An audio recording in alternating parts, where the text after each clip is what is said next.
Yeah, g'day everyone. How you doing? I was told about this video a few days ago, and just cards on the table. I have watched it already, but I wanted to do a bit of a reaction to it. Now, this is a video by a guy called Cajun Cardboard, and it's a series he's doing called Forgotten Goats and Hakeem Olajuwon, and it's mainly about cards more than anything about the actual players. He does touch on the history of the players and things like that as well, but it's more about potentially guys being a bit undervalued and things like that. And being that most of you guys that watch his stuff actually know me, know that I've been collecting his stuff for over 30 years now and have a pretty good idea of most of the values of sorts of things, but no, I don't think anyone's perfect on it. But I just felt I could maybe add a bit of insight into this, and I hope you enjoy. Let's have a watch.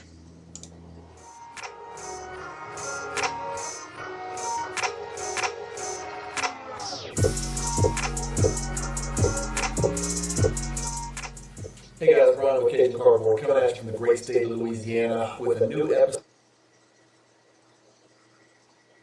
of a series that I'm going to do called Forgotten Goats, where we talk about some of the greatest basketball players of all time who are sort of, I hate to use the word undervalued, but we'll definitely use the word undercollected in the hobby. So first and foremost, I've decided to start these episodes with Hakeem Olajuwon. So I'm going to switch you over. We're going to talk a little bit about Hakeem Olajuwon's historical achievements. We'll talk about kind of where he ranks in the grand scheme of things as far as NBA centers of all time and NBA players of all time. He's certainly in the conversation with some of the greatest NBA players that have ever lived. Then we'll take a look at what I own of Hakeem Olajuwon, because I like to be transparent. It's not a sexy compilation of Hakeem Olajuwon cards. I assure you I am not trying to hype Hakeem Olajuwon cards. The cards that I have are not going to go up or down based on this video, I assure you. But I always like to share with you what I do own. Plus, it's fun to kind of take a little inventory of what you own in any particular player. So we'll look at my Olajuwon cards. Then we'll switch over to Card Ladder and look at some of the highest sold Hakeem Olajuwon cards of all time. And then we'll look at some cards that, if you are interested in getting into the Hakeem Olajuwon market, some of the best cards that you can go take a peek at, some of the best cards you can look at. And then we'll click over to eBay. And we're going to search. We're going to search for some of the highest priced Olajuwon cards out there, just to kind of get a vibe for his high end stuff. What's high end, if there are any Hakeem Olajuwon high end cards, and we'll just kind of take a quick peek at what you can and can't get for your money with Hakeem Olajuwon, and then just basically a way to it's entertaining because we're talking about one of the greatest of all time, and if you like talking about basketball, you get that. But it's also educational because we're going to learn a little bit about Hakeem Olajuwon basketball cards that are available and that have sold in the past. So let's. It's going to be interesting to see, guys, where he's going to go with the most collectible cards. Knowing quite a lot of you guys in the hobby, in the Olajuwon collecting, so many guys collect such different things and have their own personal collections that there's nothing of his that I would say is ultra collectible, just as a blanket line, probably besides his rookie cards. Everything else is subject to what you like to collect. I mean, I like the autographics and I like the game jerseys. A lot of guys don't do that sort of stuff. Some guys like the prisms, some guys like the autos. It really just depends what you like to collect. So the most collectible card, yeah, I don't know where that sort of comes from. Switch over and take a look. I've got basketballreference.com pulled over. This is always my absolute go-to resource when it comes to comparing players based on their historical resume or what their historical achievements were, not only in the NBA but also college and whatever. So I've got Olajuwon pulled up, and this is always helpful. Basketball Reference puts this section up here where my cursor is. I'm not sure if you can see it. Obviously, if a player is ever in the Hall of Fame, you've got a big yellow bar, so you know right away. Clearly, Olajuwon, first ballot Hall of Famer. He's a 12-time All-Star, 2-time rebounding champ, 2-time NBA title winner during Jordan's exodus while he was playing baseball for the Birmingham Barons. 3 times block champ, 12 times All-NBA, 9 times All-Defensive, 2 times Defensive Player of the Year, 1984 All-Rookie Team, 2 times Finals MVP, the same years he won the rings, obviously, 1993 NBA MVP, and he was a member of the NBA 75th Anniversary Team. In addition, they don't have career leaders, but he is the all-time leader in block shots and will never be caught, period, in the story, unless something drastically changes with the rules in the NBA. He will be the NBA's all-time block shot leader when Brian from Cajun Cardboard is in his grave.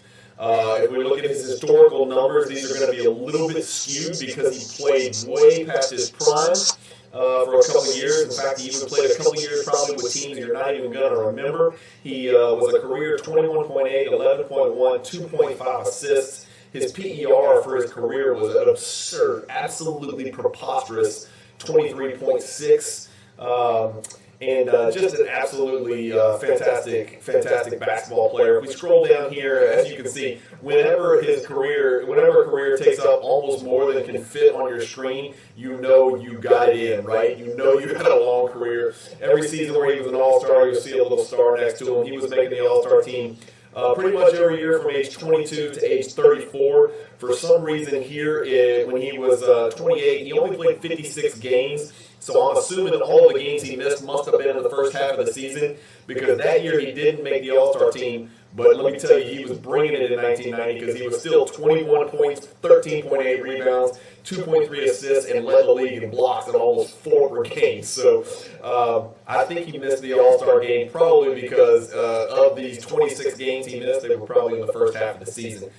Just astonishing numbers, astounding numbers. Anytime they lead the league in a category, they're listed over here in bold. What I was saying about his, he played a couple of years too long. He had 3 years at age 37, 38, and 39 where he actually played for the Raptors that last year, where he averaged 10, 11, and 7. So those kind of bring down his averages a little bit. But that's it for Olajuwon. There's no question where he ranks, as far as what group of centers he would be ranked at. What I've done is I've pulled up ESPN's all-time greatest centers list, okay? This is just ESPN, and again, I know it's just talking heads, but it's just kind of a fun conversation piece. They list the top 10 centers of all time. No surprise, they've got captain number 1, Kareem Abdul-Jabbar, 6-time MVP. Number 2, they've got Wilt. That's who I also would personally rank second. A lot of people would have Russell. They have Russell third, one of the greatest winners of all time, one of the greatest rebounders and defenders of all time. They've got Shaq. I do find that interesting that people put Bill Russell ahead of Hakeem. People rank them on a par as defensive players, and the main reason why they rank Russell so high is because he was a great defender.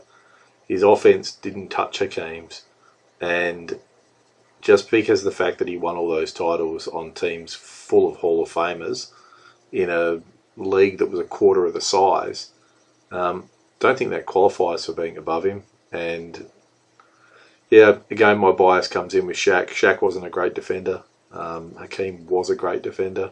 Shaq was probably marginally better offensive player, but I think Hakeem's defense really does put him above Shaq. Put Hakeem on the same teams that Shaq played on, would have won the same titles at least, if not more. Anyway, my bias is fourth, and this is where it gets a little dicey. They've got Shaq 4, and then they've got our guy, the forgotten GOAT, Hakeem Olajuwon 5th, right, with a beautiful picture of him, putting the ball up over a couple of New York Knicks who are trying futilely to defend him, one of which being Patrick Ewing. So ESPN's got Olajuwon ranked as the 5th greatest center of all time.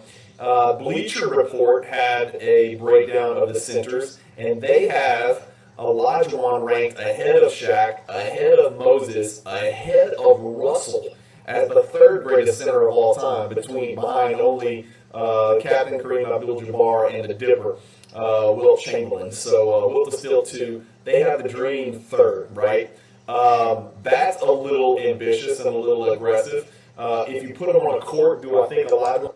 I don't know. I reckon that's about accurate. Yeah, I don't see any reason why any of the people behind him on this list should be in front of him. would have destroyed Bill Russell? Yes, I do. I think he would have left nothing but an empty carcass and a bunch of blood on the ground. But again, based on historical resume, you've got to give some weight to what Bill Russell did from the team perspective and how he made that team better. Now let's go to the most recent, the most talked about, the most controversial, but also I think the most relevant recent list, which is the NBA Top 75 after 75 years. And on this list, Hakeem Olajuwon is ranked 13th. So he is the top 15 player of all time, according to ESPN. Now, not only did they do a top 75 list, but ESPN ranked them in order. And in this list, Hakeem Olajuwon is the 13th greatest player of all time, regardless of position. Okay, he is right behind. Seriously, Durant? How have they got Durant ahead? I don't know. Behind Kevin Durant and behind Shaq, which again, we can revisit that. That's really honestly a 2-hour video where you go Olajuwon versus Shaq. I've done it. It's a lot. They're very similar. There's a lot of pros and cons to both. The argument is there. They'll always be linked inextricably. The big word for occasion, inextricably, meaning they cannot be separated. They will always be mentioned together. But he's ranked ahead of some all-time greats, Dr. J. He's ranked ahead of Moses Malone, another one of the probably 6 or 7 greatest centers of all time. He's ranked ahead of Steph Curry on this list. He's ranked ahead of Dirk, arguably the second best power forward of all time. Argue what you want, second, third, fourth best power forward of all time behind Tim Duncan. He's ranked ahead of Giannis, who's not had quite enough time, ranked ahead of Jerry West, Elgin Baylor. So you get the gist, right? This is a guy who is undervalued and underappreciated in the hobby, in my point. From my perspective. That's just me. Now let's look at what I own, right? So I'm not this Olajuwon super collector out here trying to hype my cards. And again, this episode of Forgotten Goats is based on Olajuwon. We're going to do an episode on some other guys. I'm not going to give it away, but similar type guys from sometimes a similar era who I just think have been kind of lost in the shuffle in the hobby. And if you're looking to start a PC of somebody, I think Olajuwon was in a great era to do that. He shares a lot of... Not seen the whole collection yet, but just looking at what he's got there, he probably invests as much as he collects, this guy, judging by the fact that he's got, what, 3 86 Fleer rookies and an 86 Fleer sticker, all in sort of PSA 8, 9, all sort of high grade. Fair game to him if that's what he wants to do, is collect and invest at the same time. We all do a little bit of that, I'm sure. Wonder what else he's got besides the rookie cards. Common inserts with Jordan and Shaq and some of those guys, even into the mid-90s. So we're going to look at that in a second. But right here, I want to show you what I own. You're going to see a huge 86 Fleer, tilt. Just so you guys know, I own 3 86 Fleer PSA 8 sets with stickers. So that's going to be 6 of those cards that you see. I own 2 PSA 9 complete sets with stickers, so that's going to be another 4 cards, right? Olajuwon, these are all rookie cards and XRCs. The sticker's considered an XRC. And then I own the PSA 10 rookie card right here, and I own the PSA 10 86 Fleer sticker with a top 5% eye appeal, which, in my opinion, I think this is the greatest Hakeem Olajuwon sticker on planet Earth. It's got the PWCC 5% eye appeal, and believe it or not, I have recently moved both of these cards into the PWCC weekly auction. So those cards are both going to be selling in the next couple of weeks with PWCC because I'm taking my collection in another direction. So those cards will be for sale and available for those of you. I guess from that perspective, it is a hype. I am a hype beast. Anyway, I've got this 2012 Prism Hakeem Olajuwon PSA 10 because I am collecting the 2012 Prism base set in PSA 10 condition. For those of you who don't know, that 2012 Prism set has a 50-card Legends section. Cards number 151 through 200 are Legends. And some of them aren't really Legends. They're just old dudes like Kelly Tripucka's in there. I'm not calling Kelly Tripucka a legend. His hair was legendary. The baby oil he put on his hairy body before games to freak out his opposing players, that's legendary. But Kelly Tripucka was not a legend in the NBA, but he's in that list. So Olajuwon's in there, so he's in the 2012 Prism, so that's why I have that card. And then if I go back, lastly, I have one of my pride and joys, what I think is probably one of Olajuwon's best cards in the entire hobby. Agreed, this is one of his top 2 or 3 cards you can possibly own. This one, the green, the super patch, and any of the other PMGs or rubies or anything like that, they're probably all the most iconic ones you can possibly get. His 1997 PMG red. This card is serial number to 100 for those of you not familiar. There are actually only 90 of them because 10 of the 100 serial number are actually PMG greens, which I could never afford. So this is his BGSA, good looking copy, great centering, really just a really good looking copy right there. One day I'm going to get this reslabbed into a PSA slab, but that's a story for another video. So, without doing the research, guys, that could well be the highest grade version of that. You don't normally see them that highly graded. Just for reference, I assisted in a sale of one recently for about $6,000. It was ungraded at the time and thought to be altered. It's since been graded by PSA and graded unaltered, and got a PSA 6. So I was told if people had thought that that was an unaltered card, that may well have sold from somewhere between 8 to 10,000. That's what I own in Olajuwon. Let's move on. Now we're going to look at the most expensive Hakeem Olajuwon cards ever sold according to Card Ladder sales history. So I'm not going to type in Hakeem or Hakeem. So for those of you who don't know who are young, his name was Hakeem Olajuwon, A-K-E-E-M, and then he changed it when he converted to become a Muslim. He changed his name to Hakeem and just added an H. And so you've heard of guys in the... These biggest sales are going to be stuff that's just recorded too, guys. We know there's a lot of private sales that go on. 25,000 is up there for a Hakeem sale. I don't know of too many more private sales that have been anything around that. Yeah. Past that have changed their names, right, for religious purposes, like Lou Alcindor became Kareem Abdul-Jabbar. Well, Hakeem just added a letter and became Hakeem Olajuwon. So if we look at his highest sold cards, again, some of these are going to be misleading. Like this is not even an Olajuwon card. So the highest selling Olajuwon card of all time was actually the card that I just showed you in my vault. It was a PSA 10 1986 Fleer rookie. It happened right square, not surprisingly, smack dab in the middle of the 2021 bubble when the 86 Fleer went, you know, nuts, and well, really all cards went nuts, but especially 86 Fleer PSA 10 went nuts. These next 2 on the list are going to be PSA 9 sets, so that's not going to fly. Next 3 are all sets. Here's another Olajuwon rookie card that sold for $17,655. Another Olajuwon, but I really wanted to kind of take you guys in another direction and show you some off the radar. So I'm going to keep scrolling. You're going to see an insanely heavy flavor, right? So here's our first non. I also reckon there's some stuff missing off here, guys, too. There's been some XRC star rookies that have sold up pretty high, even of late. 8s are currently doing about $1,000 to $1,200, and anything above an 8 is just multiple after that. Like I think there was a PSA 9, a BGS 9 on eBay recently. Don't know if it's sold, but that would probably, I'd guess, be a $5,000 plus card. I think it could probably even do 10 because there's barely any of them out there. Rookie card or rookie sticker. This is his 2020 National Treasures 1/1 Logo Man Auto. That's a really cool looking card. You can always click it and pull it up on Card Ladder, and you can click it again. That doesn't make it much bigger there. So, but there's your first non-Hakeem 1986 rookie card. We've got a sticker in here that actually went for almost $12,000 at one point in, again, just after the first quarter bubble of 2021. Here's another National Treasures logo, man. This one from 2016, patch auto, 1/1.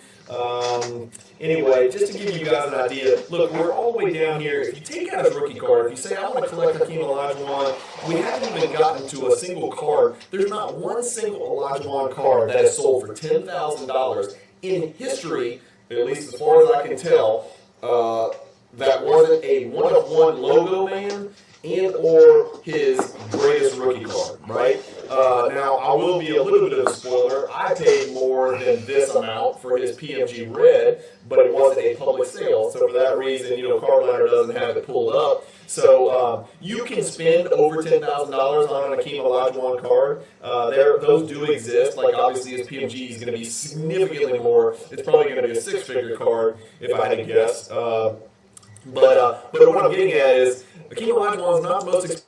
His BMG's not six-figure. The green might be something close to that these days, but the reds are nowhere near that. Your average red's going to be 5 to 10. Expensive dude out there in the hobby to collect if you wanted to do so. So I've gone back into Card Ladder and I've got it sorted by ladder. These are the cards that Card Ladder has for Hakeem Olajuwon. You know what would have been better? I'm going to take you down here to Index.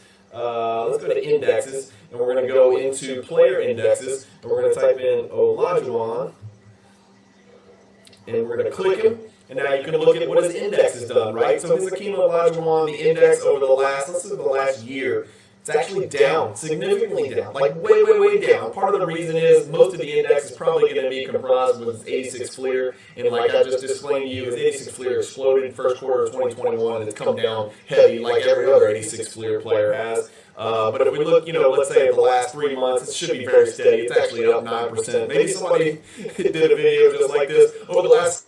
Good to see they track one card for Hakeem. I suppose it's good for all of us that collect him.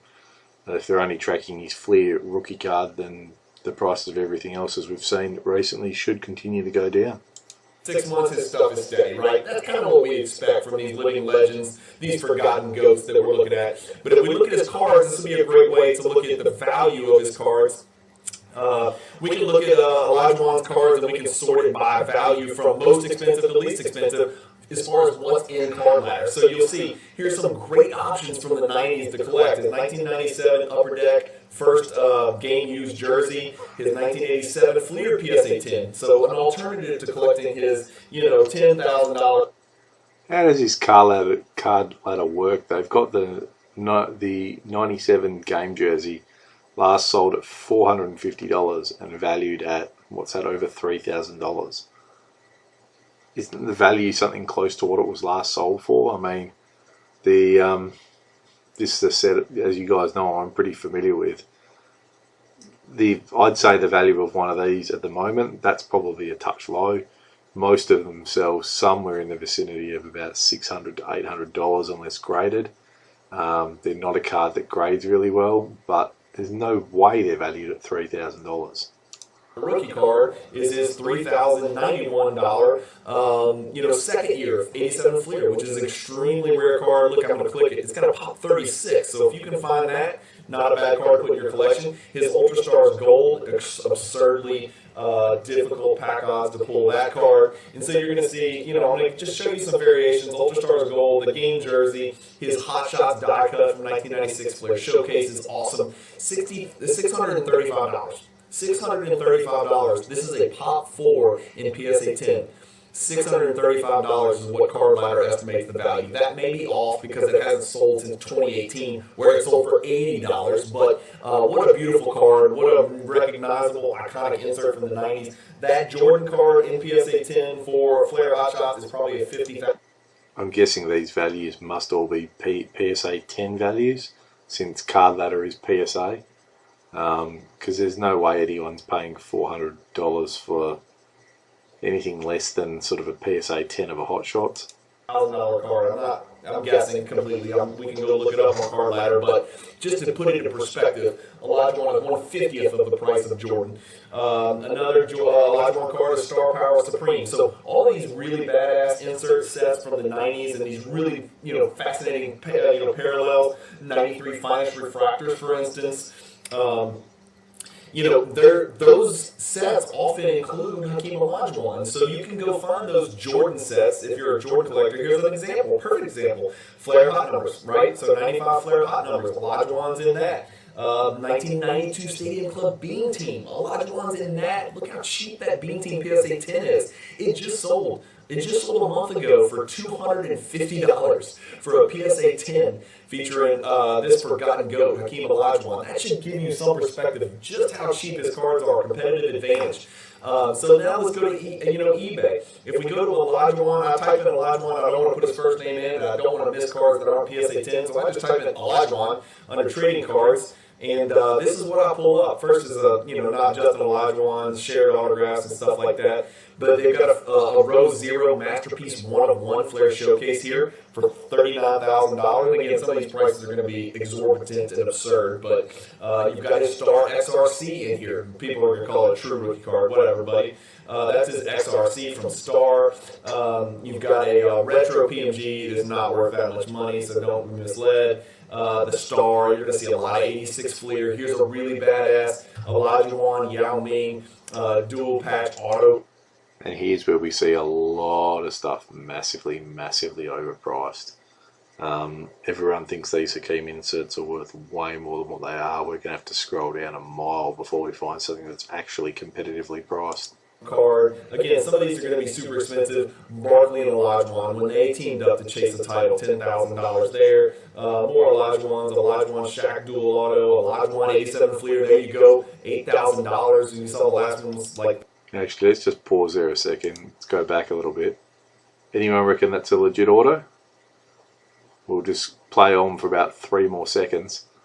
And Shaq dual auto, Olajuwon. Anything like his standard sort of auto that you would typically see? I can't believe that got authenticated by Beckett.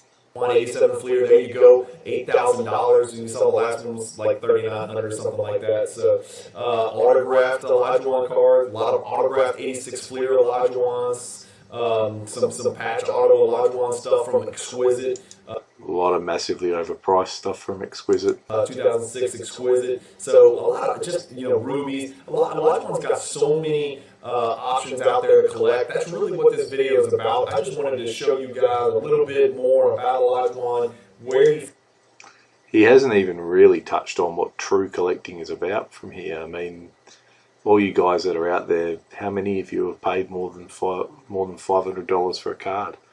And you would have got something pretty special at $500. The whole essence of this video is all about how expensive his top-end cards are, and his top-end cards look to be just the Fleer sticker and the Fleer rookie card. I mean, besides that, there's nothing else in the top-end market really. I mean, unless you're going 1-of-1s or anything super short print from like a Flawless or something like that. But even most of that doesn't garner a lot of value these days. You can buy a out of 10 flawless auto these days for something around $150 to $300, depending on what card it is.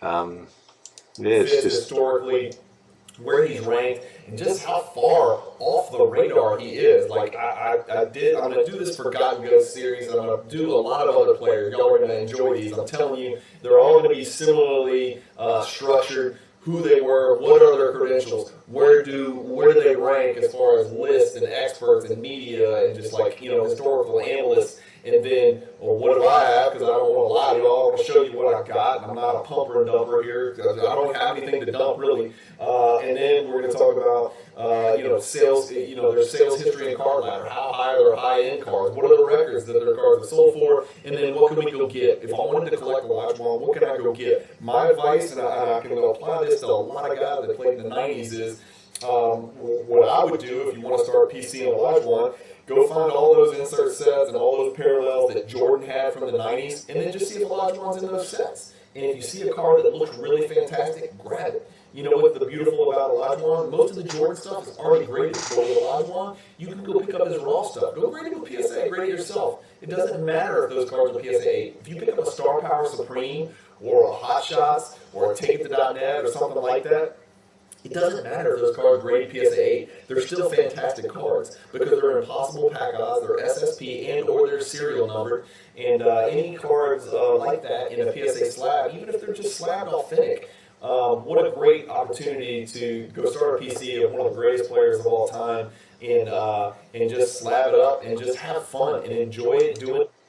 Look, interesting premise for a series, guys. I think love his take, some of the takes that he's done, but the realistic cards that most people are buying out there in the Hakeem world haven't even been touched on. I mean, probably most of the stuff you've seen here is out of the realm of what most Hakeem collectors buy. The PSA 9, PSA 10 rookie cards and things like that are probably mainly being bought by investors like this guy, or your sports card investor, Jeff, or whatever his name is, and all that sort of stuff. I mean, the average Joe Blow collector wouldn't be buying anywhere near this sort of stuff. I mean, when he was touching base even on the exquisites, I've been helping with some sales of those of late, and most of the exquisites, even the patch auto stuff, is going $1,000 or under. There's only a select few of them that are going higher than that, and they're your really sought after ones.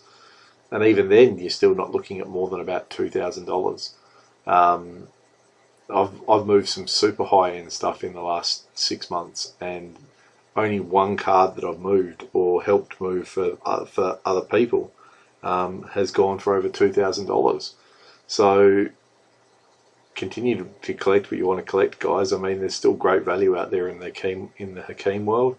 Yeah, the prices have gone up a little bit of late, but don't buy into this sort of hype that he's still undervalued, because he's always been undervalued. He'll always be undervalued. The centres in the hobby have always been undervalued. Kareem is, in most people's eyes, one of the top 3 players of all time, however you want to rank them. And his cards would be 1/50th of what the other 2 guys in the top 3 are. And are they any better players than him? Debatable. Jordan's probably the GOAT in my eyes, but Kareem could well be number 2. Is LeBron number 2? Whatever. But Kareem's cards wouldn't even be close to the price of LeBron's cards, because he's a centre. The centres just don't garner any value. And when you get down to a centre that's a number 3 or 4 centre of all time, the prices just aren't going to be there. He's still alive. He's still signing cards. There's a gazillion Hakeem signatures out there that you can buy. So why is the value going to be pumped up so high? It's not like a Wilt Chamberlain where the autos are pretty rare, and if you're lucky to get your hands on one, well, good luck. But Hakeem's just not that sort of guy. So continue collecting what you want to collect, guys. I enjoyed the video. I enjoyed the take, but it's really just more sort of an investor point of view on what you're sort of doing, more than a collector point of view. So thanks, guys. Cheers. Bye. On a relative